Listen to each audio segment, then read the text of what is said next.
தமிழ்நாடு அரசியல் களம்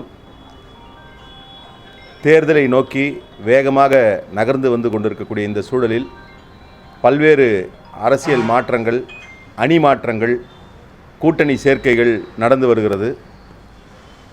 எது எப்படி இருந்தாலும் நடைபெற இருக்கக்கூடிய சட்டமன்ற தேர்தலில் திராவிட முன்னேற்றக் கழகம் தலைமையிலான விடுதலை சிறுத்தைகள் கட்சி அங்கம் வகிக்கக்கூடிய மதசார்பற்ற ஜனநாயக கூட்டணி அறுதி பெரும்பான்மை என்கின்ற எண்ணிக்கையை எல்லாம் கடந்து 200 தொகுதிகளுக்கு மேல் வெற்றி பெற்று மீண்டும் திமுக ஆட்சி அமையும் என்பதில் எந்த ஐயமும் இல்லை என்கின்ற சூழல் உருவாகி இருக்கிறது.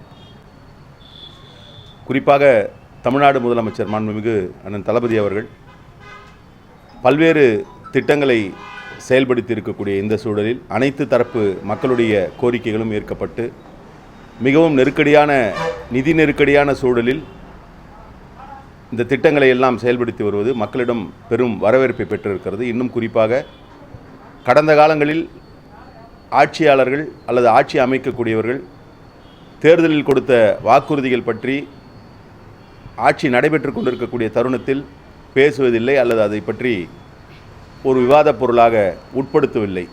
ஆனால் இந்த அரசு பொறுப்பேற்ற நாள் முதல் தேர்தல் அறிக்கையை ஒட்டி தேர்தல் அறிக்கையிலே குறிப்பிடப்பட்ட பல்வேறு வாக்குறுதிகள் தொடர்பாக அரசே, குறிப்பாக மாண்புமிகு முதல்வரே அது தொடர்பான ஒரு விவாதத்தை பொதுதளத்திலே கொண்டு வந்ததன் எதிரொலியாகத்தான் இன்றைக்கு நிர்வாக காரணங்களுக்காக 1-2 வாக்குறுதிகள் நிறைவேற்றவில்லை என்கின்ற ஒரு குற்றச்சாட்டு முன்வைக்கப்படுகிறது. ஆனால் மக்கள் அவர்களுக்கு அடிப்படையான தேவையாக இருக்கக்கூடிய அனைத்து வாக்குறுதிகளும் இந்த அரசு நிறைவேற்றி இருக்கிறது. கூடுதலாக தேர்தல் வாக்குறுதி அல்லாத பல்வேறு திட்டங்களையும் செயல்படுத்தி இருக்கிறது என்கின்ற வகையில் மகிழ்ச்சியாக இருக்கிறார்கள். ஒருபுறம் கூட்டணி வலிமையாக இருக்கிறது, மறுபுறம் மக்களிடம் எந்த விதமான ஆன்டி இன்கம்பன்சி என்று சொல்லக்கூடிய ஆட்சியாளருக்கு எதிரான மனநிலையும் இல்லை என்கின்ற பொழுது திமுக கூட்டணியுடைய வெற்றி 200 தொகுதிகளுக்கு மேல் உறுதி செய்யப்பட்டிருப்பதாகத்தான் பார்க்கிறேன்.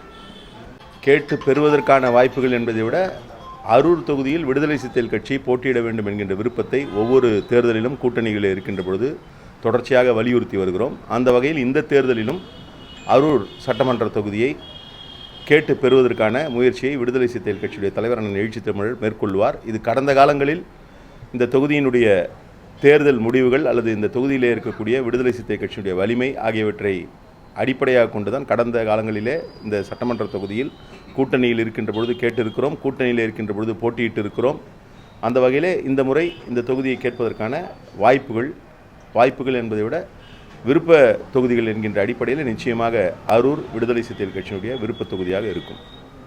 அவருக்கு அடித்த அடியில் அடுத்த நாளே பொறி கலங்கி அவர் சொன்ன ஸ்டேட்மெண்ட் நீங்கள் பார்க்கலையா? நான் அப்படி பேசவே இல்லைன்னு, அதாவது பேசிய பேச்சு அப்படியே இன்னும் சமூக வலைதளங்களில் இருக்கிறது. அதாவது ஒருத்தர் ஒரு பேச்சுக்கு விளக்கம் கொடுக்கலாம், புரியலைன்னா விளக்கம் கொடுக்கலாம். அப்பட்டமாக அதில் மொத்த பேரும் இங்கே வந்துட்டாங்க, 20 பேர் தான் இருக்கிறாங்கன்னு பேசின பேச்சையே இப்போ மாற்றி நான் அப்படி பேசலை அப்படின்னு சொல்கிற அளவுக்கு அவர் பொறி கலங்குற அளவுக்கு விடுதலை சிறுத்தைகள் கட்சியினுடைய தோழர்கள் அல்லது விடுதலை சிறுத்தைகள் கட்சியை ஆதரிக்கக்கூடிய ஜனநாயக சக்திகள் அவருக்கான பதிலடியை கொடுத்திருக்கிறார்கள். அவர் இந்த வித்தை காட்டுறவங்க, சாலையில் வித்தை காட்டுறவங்க பேசும்பொழுது பார்த்திங்கன்னா ரொம்ப நல்லாயிருக்கும், அது கேட்குறதுக்கு நல்லாயிருக்கும். ஆனால் அது ஏதாவது யதார்த்த நிலையில் பொருத்தி பார்க்க முடியுமானா முடியாது. அந்த மாதிரி வித்தை காட்டிகிட்டு இருக்காரு, அவ்வளோதான்.